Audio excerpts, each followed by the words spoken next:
Hello అండి. నా పేరు ఛాయాలత. నేను emotional freedom expert and certified EFT life coach. మన తల్లిదండ్రులు వృద్ధాప్యంలోకి వెళ్తున్నప్పుడు ఓపిక కోల్పోతున్నామా అనే గిల్ట్ ఉందా మీలో?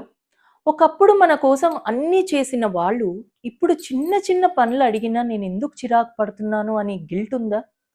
కానీ మనలో అలసట, ఒత్తిడి, బాధ అన్నీ మనలో చిరాకు రేపుతాయి. ఈ ఒక్క క్షణం మనసుని తప్పు భావాలను పెంచుతుంది. ఇప్పుడు ఇలా ట్యాప్ చేసి చూడండి. నేను ప్రేమతో మళ్ళీ స్పందిస్తాను, ఓపికతో నిలబడతాను. నేను ప్రేమతో మళ్ళీ స్పందిస్తాను, ఓపికతో నిలబడతాను అని 3 సార్లు హృదయం మీద చేయి పెట్టుకొని చెప్పండి. Take a deep breath and relax your self.